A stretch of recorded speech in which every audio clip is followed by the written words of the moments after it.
If you invented symbols and assigned arbitrary sounds to the symbols and then gave them a name each, well, pretty simple names though, then you gave this bunch of symbols to a 3-year-old kid who has absolutely no memory retention techniques, and you have yourself a real problem. And even for an adult who has a faith that he can do it, even for him this can seem like a challenge. 26 arbitrary sounds assigned to strange symbols that you've never seen before. But you just add a tune to it and you have yourself pure magic. Now, music helps a great deal with memory. I don't even understand it, but I observe it and I know what it has done for me. Ever since I got my first smartphone over like a decade ago, listening to music has been a staple for me when I'm in public transport. And in our modern world, there are two kinds of limits when it comes to access to music that I've seen. On the one hand, you have the limit in variety. Like when you buy a CD or you move MP3 files onto your phone's memory. If you like other work by this artist or you like other artists, you have to start over again. You don't have access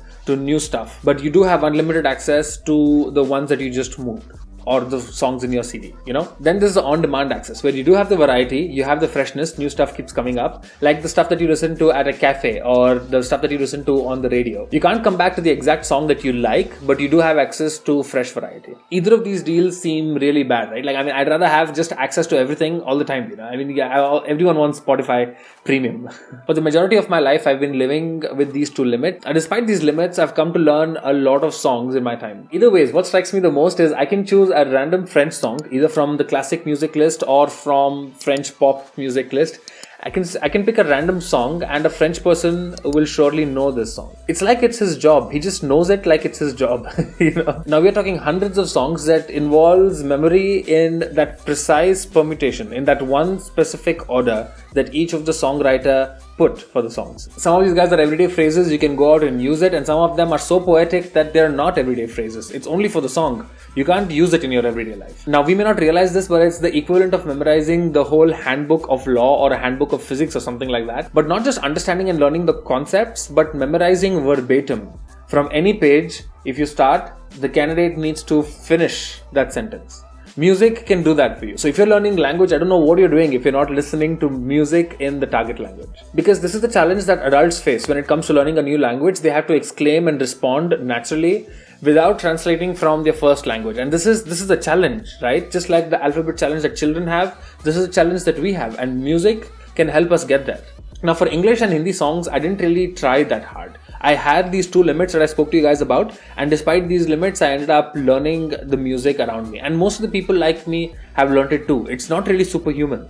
With music, it's human. And the benefit of this is if you invoke the right song, the right reference, the right phrase, even without the tune, if you invoke the right phrase at the right time, it's like you have this emotional connection immediately with the person whose language it is. I've had this benefit with Hindi and now lately with French as well. It's almost like you sound intelligent when you're not necessarily. I've always said this, with language learning you pay with persistence and you reap with perceived intelligence. Music is one of the techniques so many polyglots use to learn their target language. It helps you move words and phrases, more importantly phrases, because it needs to flow out, right? More importantly phrases. It helps you move that from your short-term memory, from just looking into Google Translate or a list of phrases, onto your long-term memory.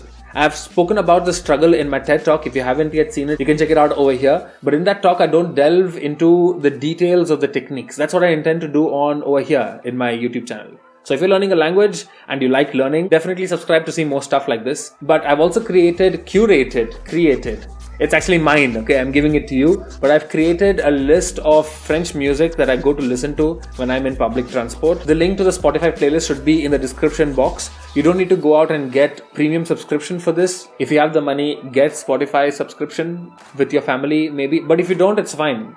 It's completely fine. That's not what's going to make you fluent. Access to music is going to make you fluent. Thank you so much for tuning in. Don't forget to look up music in your target language. I'll see you guys. I made a video about French media. I think that would be interesting for you too. I'll see you guys in the next week. Take care of yourselves and keep learning.